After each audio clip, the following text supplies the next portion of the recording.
العلوم سوى القرآن مشغلة إلا الحديث وإلا الفقه في الدين العلم ما كان فيه قال حد. الحمد لله رب العالمين والصلاة والسلام على عبد الله ورسوله نبينا محمد وعلى آله وصحبه أجمعين. Welcome to another class from Buloogh al-Maram, Kitab Zakah. We're actually approaching the end of Kitab Zakah by the grace of Allah Azzawajal, and we are almost, probably a few classes away, but we are approaching Kitab As-Siyam, the book of fasting, inshaAllah ta'ala. Before that though, we have another bab, and this bab is very, very important. This chapter is a very, very important chapter, and that is Babu Qasmis Sadaqat, the chapter of the distribution of Sadaqah, the chapter of the distribution of Sadaqah, meaning the distribution of Zakah. Our first hadith that we have, we will come to in a moment, but before we do that, as we usually do when it comes to the new chapters, we should have a brief discussion about what this chapter means. We should also mention that this class is another class without any public attendance because of the rules and the regulations around the UK lockdown at the moment. And the reason I mention that is just so that everybody knows that they won't be able to come and attend next week or the week after until the restrictions are lifted. So this is just a class that's taken place in the masjid, pretty much with only me. Wallahu al-musta'an. Babu Qasmis Sadaqat. Babu Qasmis Sadaqat. Some of the scholars of fiqh, they call this chapter Babu Sadaqat, or they call it Babu Ahli Zakat, the chapter of who is deserving of zakah. Who is it that is deserving of zakah? I'm just going to adjust that because I'm afraid it's going to make a noise.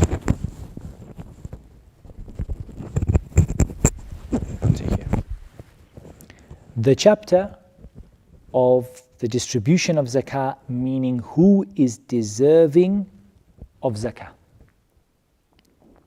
So the qasm here is how it is distributed and divided up and given out. And as-sadaqat here we've mentioned many times in Buloogh al-Maram, many times in Buloogh al-Maram, that the word sadaqah is used for zakah. The word sadaqah is used for zakah. And Allah Azzawajal specifically instructed us who the zakah is to be given to. And this is really important because where we've tried to highlight mistakes people make in giving out the zakah, we've tried to highlight mistakes people make when it comes to choosing how they spend their sadaqah. But we see one of the real confusion or areas of confusion that exist within zakah is about how zakah should be distributed. Now in the past, if it were the case that the government were distributing zakah themselves, this would be a mas'ala that concerned the wali al-amr, the Muslim ruler, and those who have been appointed by the Muslim ruler to distribute the zakah. However, in this day and age where many of us are forced to distribute our zakah by ourselves, and there are many mu'assasat khayriyah, there are many charitable organizations that distribute the zakah for other people with little or no regulation in many situations. Some countries have some regulation, but there is certainly no regulation in terms of Islamic compliance. There might be regulation to make sure that the owner of the charity doesn't run away with the money, but there isn't really regulation to make sure that it's Islamically compliant. In this day and age, many of us are giving out our own zakah. Many of us are passing that zakah on to charities who themselves are unregulated from an Islamic perspective. And so it's very important that we understand how zakah is to be distributed. And the first thing that I would like everybody to understand in this class, I would like everybody to understand that the division of zakah is something which is heavily regulated in Islam. Unlike sadaqah, tatawwu', voluntary sadaqah.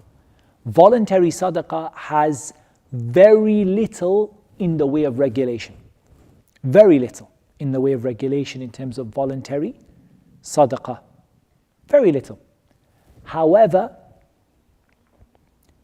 when it comes to zakah, there is a considerable amount of regulation when it comes to the distribution of the zakah. So our main evidence in distributing the zakah is the statement of Allah Azzawajal. Just before we do that, is everything?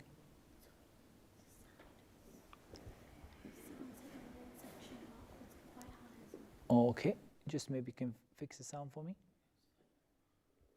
Yeah, my fault, I moved the microphone, so I probably made it. Okay, no problem. So the statement of Allah Azzawajal, إنما الصدقات للفقراء والمساكين والعاملين عليها والمؤلفة قلوبهم وفي الرقاب والغارمين وفي سبيل الله وابن السبيل فريضة من الله والله عليم حكيم. Surah At-Tawbah, ayah number 60. This ayah, Surah At-Tawbah, ayah number 60, is our basic and most fundamental evidence about how the zakah should be given out. And this is the statement of Allah Azza wa Jal, إِنَّمَا الصَّدَقَاتِ. The word sadaqat here means zakah, means az-zakah or az-zakawat, the plural of zakah. And innama here is a word which restricts. كلمة تفيد الحصر. It's a word which gives us or tells us that this is restricted. It's not allowed for anyone except those that are mentioned in the ayah. Innama is only for them, and it's not for anyone else. It's a word that excludes all of the things that are outside and limits and restricts the zakah to the people who are mentioned. إنما الصدقات للفقراء. The first group are the fuqara. And the fuqara are the plural. The word fuqara is the plural of faqir.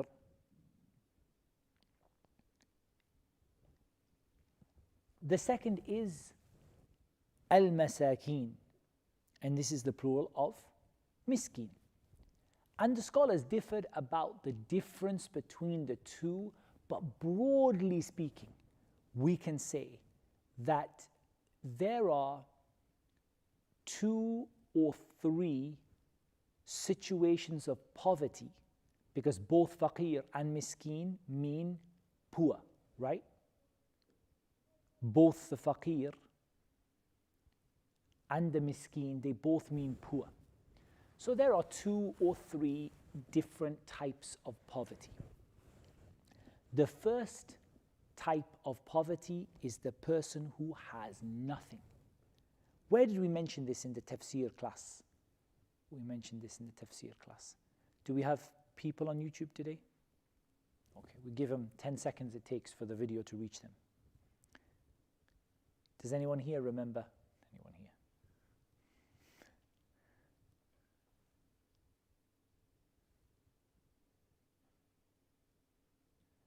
Cameraman. Where in the tafsir class did we mention the person who has nothing? What surah did we just finish? Surah Al-Balad. Okay. لا أقسم بهذا البلد وأنت حل بهذا البلد ووالد وما ولد لقد خلقنا الإنسان في كبد أو أوكي فلقتحم العقبة وما أدراك ما العقبة فك رقبة أو إطعام في يوم ذي مسغبة يتيما ذا مقربة أو مسكينا ذا متربة أو مسكينا ذا متربة, or a miskin person who is ذا متربة, as if they have nothing except turab, as if the only thing they possess in their hands is turab, just dust. So there is somebody who has nothing at all. من لا يجد شيئا, they don't have anything to eat. They don't have the basic things that are darura for a person to live. The basic hajat of a person, the basic needs or essentials of a person to live, like food, like clothing to protect them from the cold. They don't have the most basic things. They don't have anything at all. Better than them is the one who still doesn't have anything, but has, we don't say they have nothing. We don't say that they have nothing, but they have so little that it's as if they have nothing. These two, we can lump them together in one category. We can call them the destitute or the extremely poor. And no doubt these people are included within the zakah بنص الآية. By the text of the ayah, they're included within the people that zakah is to be distributed towards. But what about the people who lie between there and between being wealthy? Because don't we always talk about how welfare payments and social support often have a problem? There are people who fall through the gaps, right? Like we've been seeing this in the UK recently about the welfare support during COVID and things like that. There are people who fall through the gaps. There are people who, for whatever reason, are not eligible or don't manage to get it or can't prove it or whatever. How does zakah differ from that? So there is a second group of people that are within the people who are deserving of the zakah, and that is the person who finds some of what they need but doesn't find all of what they need in a basic sense. Now, we're not talking about luxuries. Person says, I can't afford my mobile phone bill. That's not really an essential, generally speaking. But we look at the essentials, the essential things. And there's a lot of masail in this. Like, for example, is education an essential? That's a really interesting, is education considered to be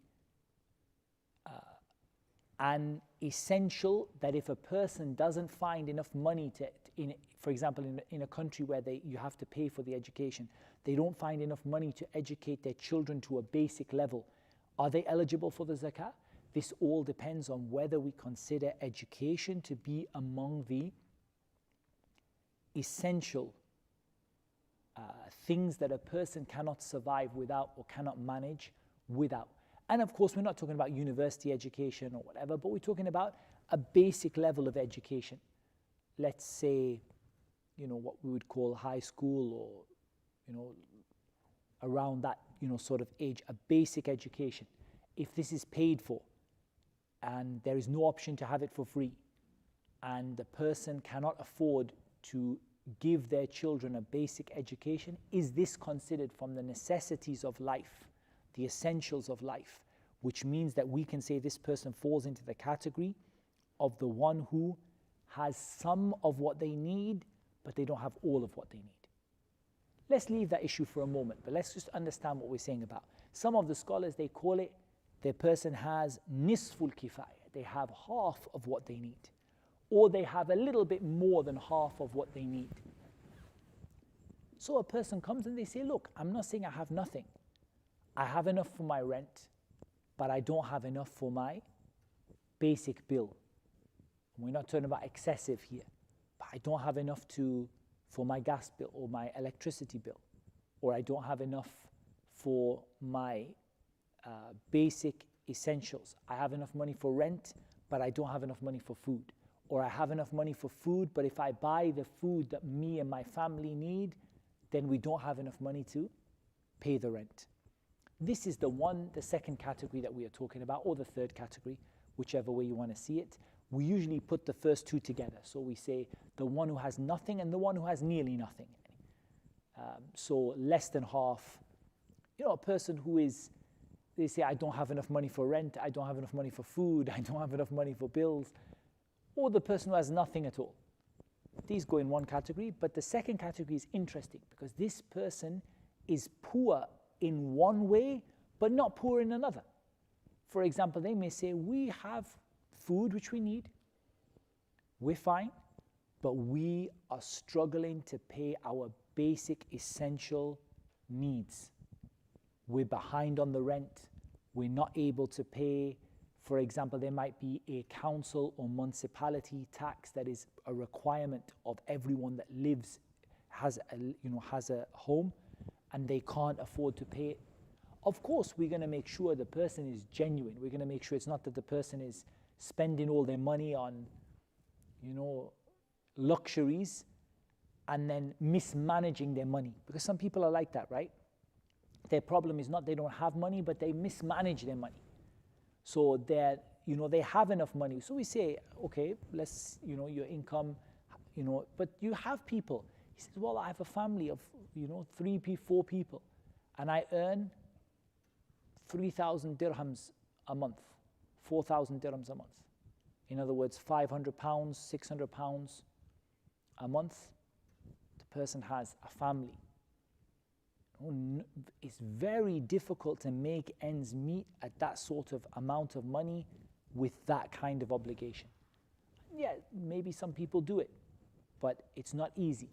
So when you see that a person is at the stage where they are not below half, they're not desperately poor, but they are genuinely struggling to make ends meet, they're struggling to pay their essential, and I want to emphasize again, this is essential needs.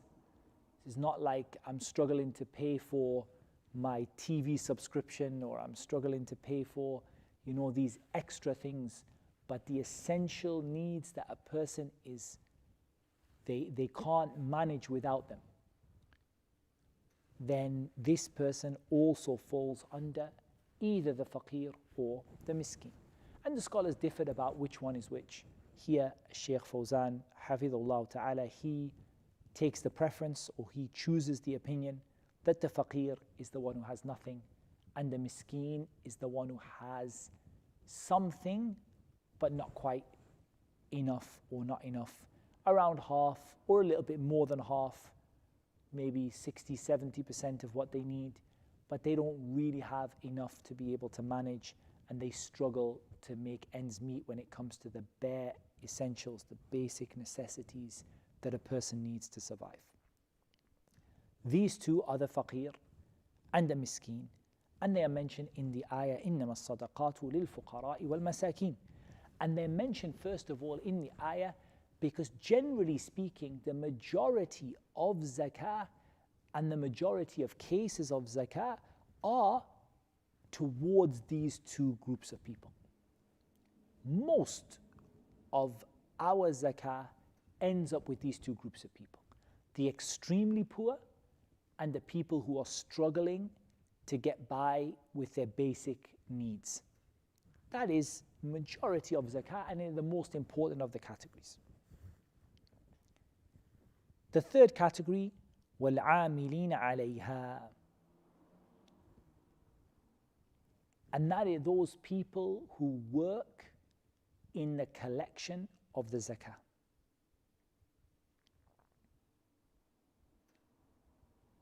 العاملين عليها. These are the people who work in the collection of the zakah. The reason they are given the money is not because they are poor, but it is given to them in return for the work that they do.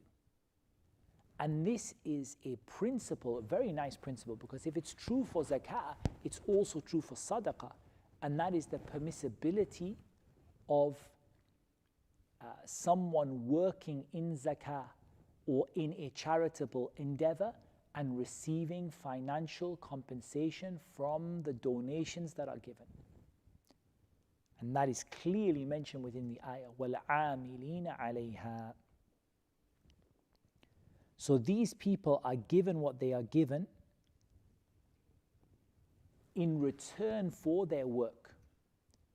But where we have a concern these days is not that people receive compensation for the work that they do, but that what we see is the money is not, it's crazy the amount of money people earn, and some charities, many charities sadly, are like a business for the people who work in them.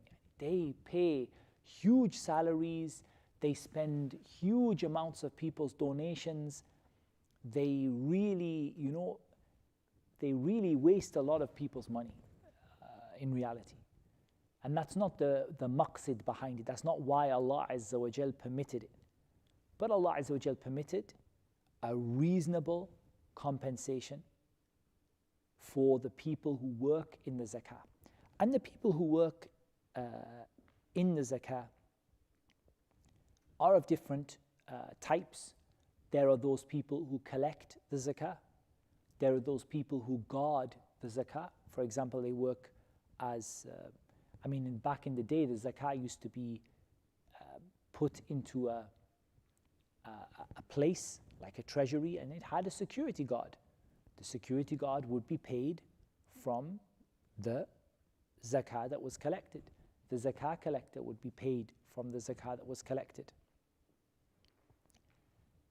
And likewise, those who have to sort out the zakah and organize it, weigh it up, okay, what is this, how can we divide this, and so on. Those are the people who also are paid from the zakah. The fourth category that I mentioned, the ayah, إِنَّمَا الصَّدَقَاتُ لِلْفُقَرَاءِ وَالْمَسَاكِينِ وَالْعَامِلِينَ عَلَيْهَا وَالْمُؤَلَّفَةِ قُلُوبُهُمْ. They are those people whose hearts are inclined, or whose hearts are, who you seek to incline their heart. That's what the word means. Al-mu'allafati qulubuhum are those people who you seek to incline their heart. You seek to make their heart move towards Islam. Sheikh Salih al-Fawzan, Hafidhahullah Ta'ala, he mentioned 3 groups of people within this. And no doubt this mas'ala, the masail related in this are masail khilafiyya, there are differences of opinion. But let's just take what the Shaykh said to start with. He said the first is a believer who is weak in iman. So he is given in order that his iman becomes stronger and he becomes, you incline him towards Islam. As the Prophet ﷺ gave to some of the people Yawm Hunayn, those people who had just become Muslim.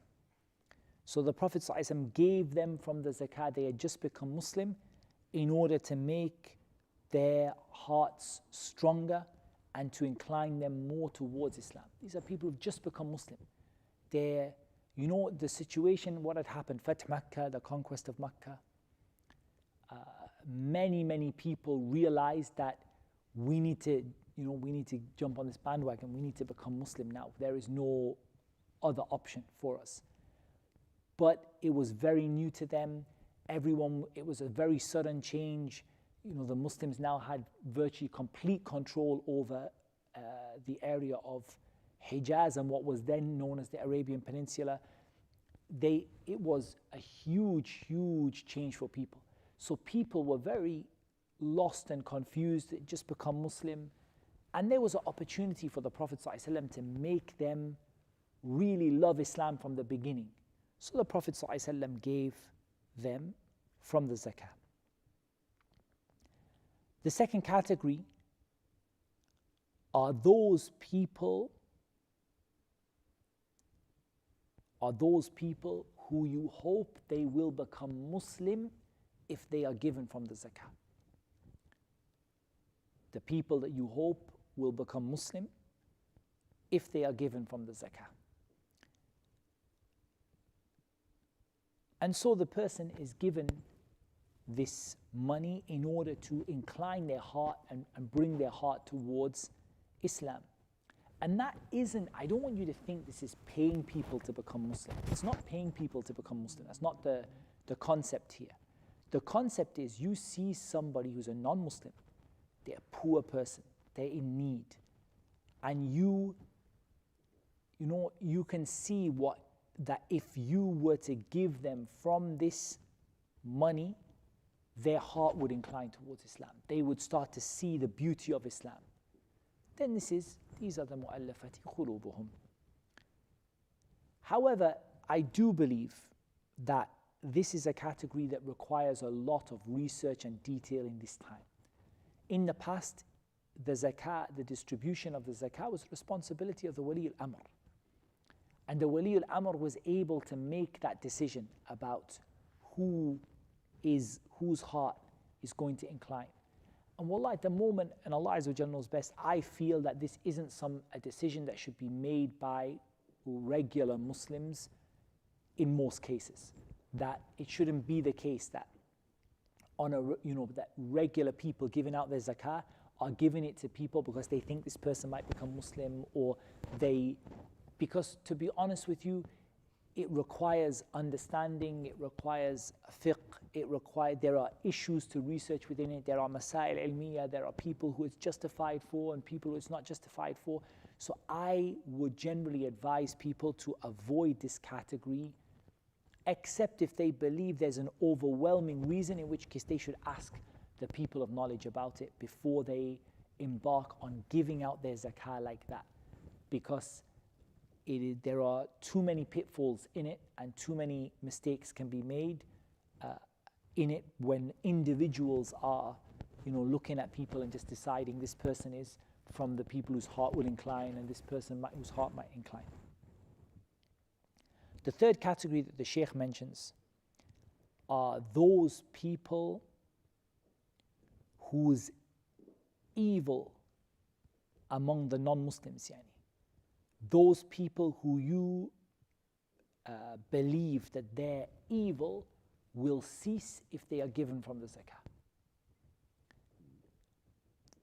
These are people who are harming the Muslims, but if they are given from the zakah, you hope that this situation will end and they will suffice themselves with that. And again, this is a very difficult situation for a person to have an understanding of, for a person, especially when we talk about individuals. And this is more something that concerns the Wali al-Amr of the Muslims, the governor of the Muslims of that particular city or that particular region, or the governor of the Muslims as a whole. That is more of their concern when it comes to the people whose hearts would be inclined. And perhaps later on we can bring some research together on this topic about when the situation might be one where we could advise people on this particular issue of the people whose hearts are inclined towards Islam. The fifth category are wafir riqab, and that is freeing the slaves. That is freeing the slaves. And this comes down to something which is called mukataba. And mukataba is something whereby the slave requests from their owner that they be allowed to work for their freedom. The slave requests from their owner that they be allowed to work or to pay for their freedom. It's called mukataba. So there will be a certain amount that is set.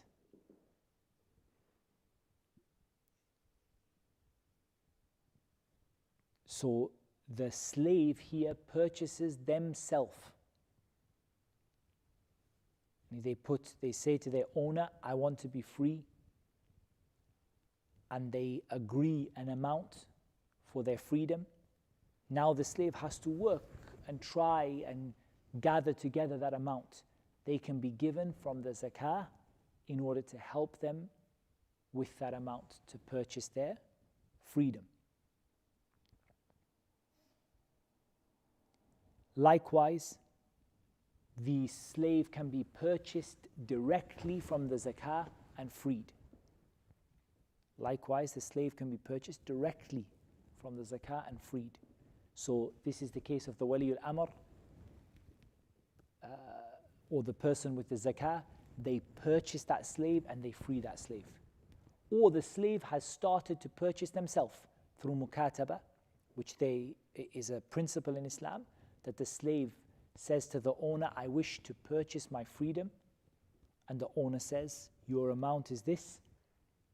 And they work and strive and they struggle to get it. They can be helped with that. Likewise, they can outright be purchased and freed. And that shows you that slavery, as it relates to Islam, is something which is very misunderstood.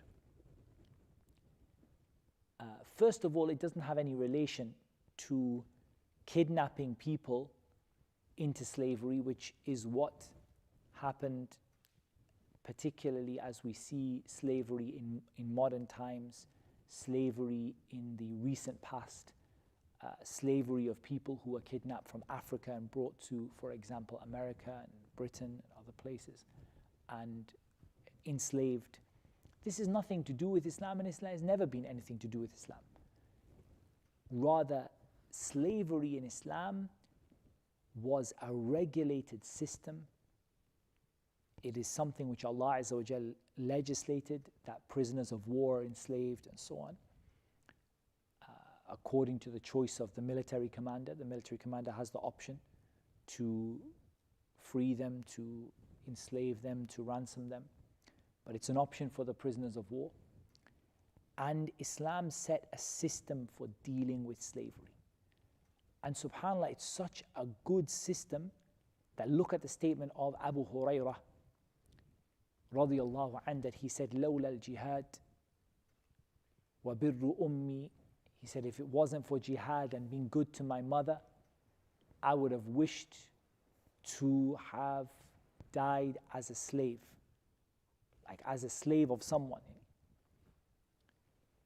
And likewise, we see that the slave had to be clothed with what the owner clothed themselves with, and fed from what the owner fed themselves with, and looked after and not burdened with more than they could bear, and that they were an amana, a responsibility in the sight of Allah.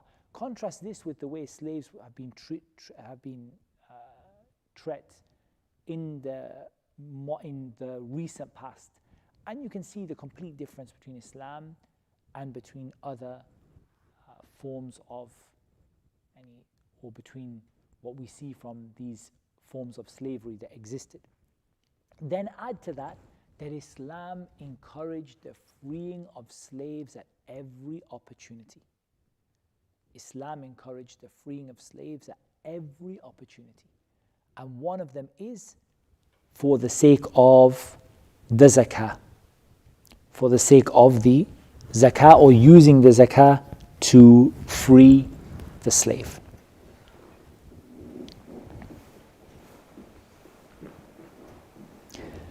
The sixth category, al-gharimin.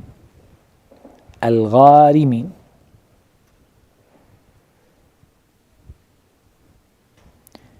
And al-gharimin are those people who are in debt. And again, this is one where there is some fiqh, there are masail we have to talk about. We don't want to just jump into it. This is just an overview. But first of all, the first one is the one who is poor and has debt and is not able to pay back that debt. This person is given from the zakah, and they are considered to be gharimun li nafsihi or gharimun. This person is in debt and they have themselves, they're in a state of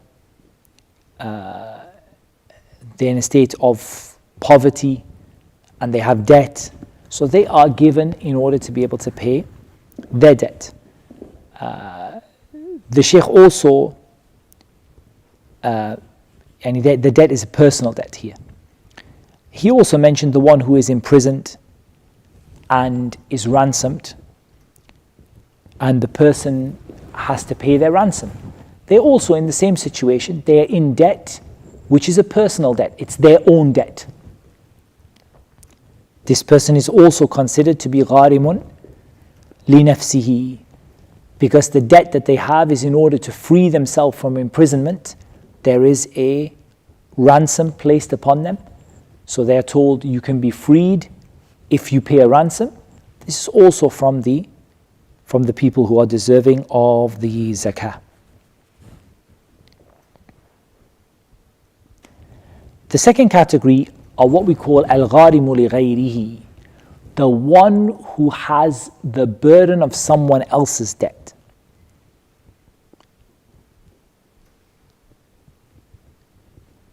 The one who has taken on, it's not their debt, they have taken on someone else's debt.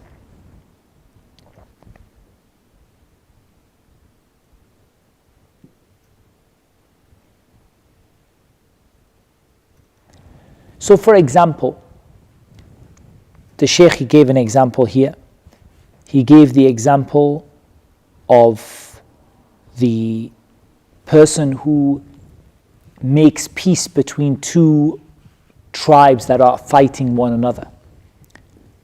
And there has been some fighting between them, and some, maybe even there has been to the point of people have died, and there are demands for money and so on. And while this person is making peace between them, he agrees to give an amount of money in order to settle the matter.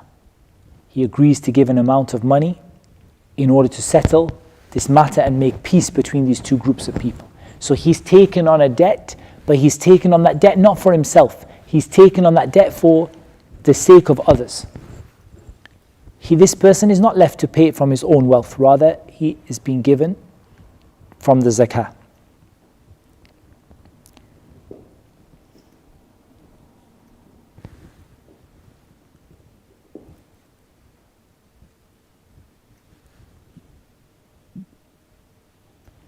The Shaykh, he said that this person is given even if they are wealthy. As for the one who is al-gharimu li nafsihi, he has to be faqir, he has to be poor. And he has a debt that he can't pay back. And that's the difference between the two. Al-gharimu li ghayrihi, the one who has taken on a debt for the sake of Allah, for others, is given from the zakah even if they are wealthy. But the one who has taken on a debt for themselves are only given from the zakah if they are not able to pay that debt back. It's also, again, we're going to talk about debt in more detail inshallah next time. We have to talk about halal debt, haram debt. What about haram debt the person made tawbah from? What about, all different sort of things like that. So again, this is just an overview to start with. And inshallah ta'ala, we're going to talk about it in some more detail as we get onto each particular category. The seventh category, وَفِي سَبِيلِ اللَّهِ. And these are those people who who are, what's the word, conscripted, perhaps that's the right word, or into the army. They are given positions in the army of the country, and they are given salaries from, they are given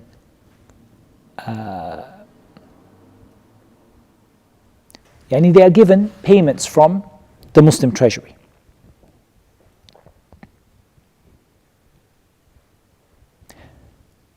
Sorry, no, that's what I'm thinking. I'm getting the wrong way around. So these are the people. There are two types of people there are those people who are conscripted in the army, who receive a salary, and there are those people who do not receive a salary. As for those who receive a salary, their salary is sufficient for them. They do not receive from the zakah. They receive from the Bayt al-Mal. But there are those people who do not receive a salary.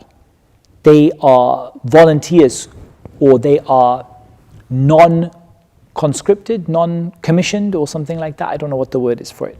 But they are in the army and they do not receive any financial recompense. They are given from the zakah what they need to be able to fight and what they need to be able to participate in that particular battle, whether it is weaponry or whether it is transport, or whatever it might be. They are given the right kind of equipment and the right kind of transport to be able to go and to be able to fight within that particular army. As for those who receive a salary, then it is the Bayt al-Mal's responsibility, it's the government's responsibility and the treasury's responsibility to pay their salary and to pay their needs for their equipment and so on. But for when that is not sufficient and there are extra people and so on, then this is where it's come from, the zakah. Here again, there is a very, very important mas'ala to talk about. We haven't spoken about it. Is the word fi sabilillah, or does the word fi sabilillah expand to more than just fighting for the sake of Allah and preparing the army? Or does it expand to other things that are fi sabilillah, like talabul ilm, seeking knowledge, or like, for example, a da'wah ilallah, da'wah centers, da'wah organizations? There are opinions they are poles apart in this. Poles apart. You see one group of people, subhanallah, they allow everything fi sabilillah. Talabul ilm, take the zakah. Da'wah, take zakah. Da'wah center, take the zakah. Masjid library, take the zakah. They allow the zakah for anything in that, under the topic fi sabilillah. In reality, we have to be careful, because the reality of it is that everything in Islam is done for the sake of Allah. But not everything comes under the category fi sabilillah as it is used as a mustalah, as a terminology within the Quran. And on the other side, you have here Shaykh Fawzan, Hafidhullah Ta'ala, in his explanation, he kept it very limited, very, very limited. The person who is fighting, is assigned or is requested or participates in a legitimate battle, a legitimate army, and they do not receive a government salary for doing so. They are given what they need to be able to participate in the battle. Not given extra, what they need. And they need to participate in the battle, they need armor, they need transport, they need whatever it is. Very limited. So how do we see this, and what's the evidence for each side? This also we have to talk about, because it's a very important issue, since we see a lot of people in this day and age, they take this one, وَفِي سَبِيلِ اللَّهِ, and they expand it very, very wide. So we need to look at the evidences for that, and we need to see where do we think, because obviously it isn't really the case in our time.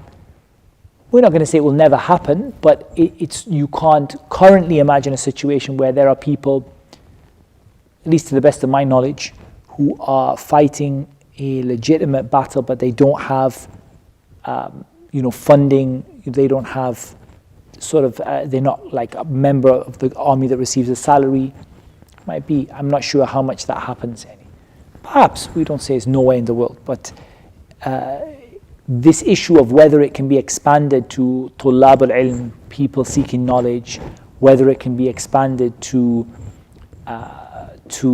people who are giving da'wah or da'wah organizations, this is a very, very important issue.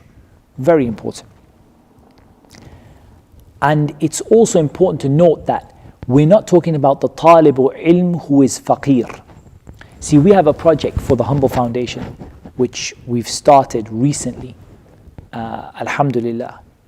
And this project is to give zakah, because we receive, alhamdulillah, we receive a reasonable amount of zakah, walillah alhamd. And we decided that because we are a charity that's primarily designed around education and educational projects, the zakah, instead of giving it to other charities to give out, we should give it to Tullab al-Ilm. But even in this, we are not giving it to Tullab al-Ilm because they are Tullab al-Ilm. We're giving it to seekers of knowledge who are faqir, who are fuqara, who are masakin. So we have, alhamdulillah, like we're in the process of awarding grants to poor students of knowledge around the world and du'at around the world, who are actively giving da'wah, studying hard, doing very, very well in their studies, working very hard, giving a lot of da'wah, trying to change their communities. They have references, and so on, but they are fuqara. They are really struggling to pay their basic needs. Some of them have almost nothing, very poor, and so we're not giving them the zakah because they are Tullab al-Ilm, khurujan min khilaf, to get out of the ikhtilaf between the ulama, and instead because they are fuqara or because they are masakin. So this is an interesting issue that we have to talk about. The last one that we're going to talk about, inshallah ta'ala, as-sinfu al-thamin, the 8th category is Ibn Sabil, and that is the person who is traveling and cut off from their wealth. So the person is traveling and cut off from their wealth. What do we mean by that? Well, first of all, they are traveling, their wealth might have run out. They are traveling and they can't access their wealth. Their card could have been blocked. They could have had their money stolen, and so on. This person may be a rich person in of themselves. They might be rich in of themselves, but they don't have access to that wealth at this time. Maybe whatever wealth they took with them for the journey was stolen, or they lost it, or their card is blocked, or they live very far away and they did not take anything by which they can get that money from home. So they are cut off from their wealth. And this person may be a rich person in of themselves, but they are a poor person at that particular situation. So they are rich maybe in of themselves, they may be rich or poor, but they may be rich in of themselves in their own country. But where they are at that moment, they are poor. So these are the 8 categories of people who are deserving of zakah. And note, there are some very important categories missing from these 8 which you cannot give zakah to, included in that is building masajid is not eligible for zakah, and the maintenance of the masajid is not eligible for zakah. Hospitals are not eligible for zakah. These are given from sadaqah. Orphans are not eligible for zakah unless they are faqir or miskin, unless they are poor. But the fact that they're orphans doesn't mean they're poor. I mean, what makes it that an orphan has to be poor? An orphan might be a multi-millionaire. Their father might have left them millions of pounds, but they are an orphan. So when we say orphan, being an orphan doesn't make them eligible for zakah. Being faqir or miskeen makes them eligible for the zakah. We read our first hadith, but we're not going to actually go too much into it, inshallah, because we already kind of used up the time for the class today. But what we'll do is we'll just read it so that we have something to think about for next time, inshallah. And we also have to go into some of these masail as we go, when we talk about what kind of debt, what does it really mean, fi sabilillah, and so on. So our hadith that we have, our first hadith, وعن أبي سعيد الخدري رضي الله عنه أنه قال قال رسول الله صلى الله عليه وسلم لا تحل الصدقة لغني إلا لخمسة لعامل عليها أو رجل اشتراها بماله أو غارم أو غاز في سبيل الله أو مسكين تصدق عليه منها فأهدى منها لغني رواه أحمد وأبو داود وابن ماجه وصححه الحاكم وأعل بالإرسال. This hadith Abu Sa'id al-Khudri is hadith sahih. It says here أعل بالإرسال, that it was criticized that it has a break or it is a hadith which the tabi'i raised to the Prophet sallallahu alaihi wasallam without the person in the middle, without who should be the sahabi, the companion, missing from the chain. However, it seems to me, wallahu alam, that this hadith is sahih. That was what Al-Hakim said, and likewise Al-Hafidh ibn Hajar in At-Talkhis also.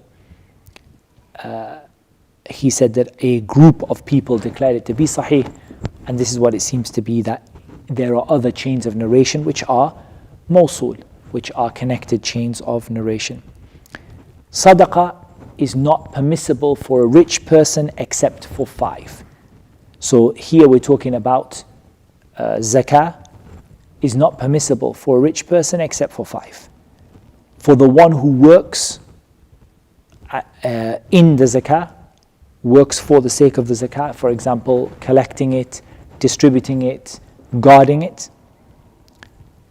Though a man who purchases it with his own wealth, a man who purchases it with his own wealth, i.e. someone who let's say there was wealth given in zakah, let's say there was a sheep, for example, given in zakah, and this sheep is given to the poor person, and he purchases it from them. So the poor person is allowed to sell that sheep. The poor person is given it, for example, he's allowed to sell it. So he sells it, so the person buys it, the rich person buys it with his own wealth. It's not the case that the fact that sheep was given in sadaqah means that it can never ever go back to a rich person, but he has to purchase it with his own wealth. Or someone in debt. Here we said, which kind of person in debt did we say? The one who is in debt because of others, not the one who's in debt themselves. Because if they're rich and in debt themselves, then their own wealth is used to pay their debt, not the zakah. And the fourth one, أو غازٍ في سبيل الله, someone who fights for the sake of Allah. We said they don't receive a salary for it, but they are fighting a battle for the sake of Allah Azzawajal, and they are given enough from the zakah to be able to cover their weaponry and their needs for the battle. Or أو مسكين تصدق عليه منها فأهدى منها لغني, or a poor person who is given zakah given charity from the zakah, then he gives it as a gift to a rich person. So there were 5 mentioned in the hadith. Number 1, the one who works in collecting, distributing, safeguarding the zakah. Number 2, the one who purchases something from the zakah with his own wealth. I.e., he's not given the zakah, but for example, it's given to a poor person, and then this person buys it with his own wealth, for example. Or someone in debt because of others, or someone who is going out for a military expedition, a battle for the sake of Allah, or a poor person is given from the zakah and then they give it as a gift to a rich person. Insha'Allah ta'ala, we're going to cover some points on this bi'idhnillahi ta'ala. We're going to cover some points on this next time, but I just thought we would read out the hadith just to get us thinking about it, and next time perhaps we can do this hadith, and perhaps we will also, let me have a look, will we manage to do the hadith after as well? Yeah, I think we can probably do this hadith, and we can possibly do also the hadith which is after that, bi'idhnillahi ta'ala. That's what Allah made easy for me to mention in this class. Do we have any questions? You know, when it's these lockdown classes and there's nobody here, it would really help if the students who are watching on YouTube would, participate, inshallah. That's why we have live classes. That's why we don't record them and then upload them later, so that we can have participation from the students and people answering questions and so on. It's very difficult to give a class to an empty room.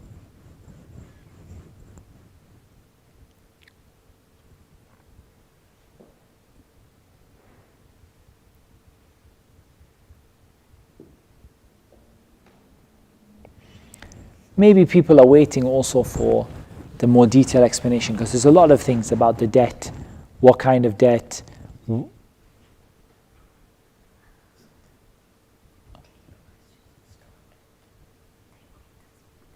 what kind of debt is it, what does it mean fi sabilillah. These are all things that we have to cover, inshallah.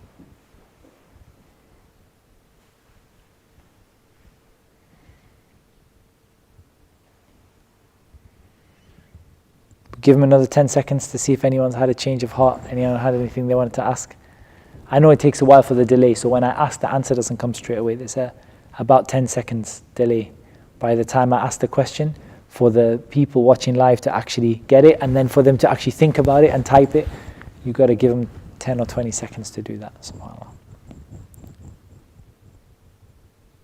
I would ask if there's any questions from the people in the class, but there aren't any people in the class because of lockdown in the UK. So that's what Allah made easy for me to mention, and Allah Azzawajal knows best. Wassalatu wassalamu ala nabina Muhammad wa ala alihi wa sahbihi ajma'in.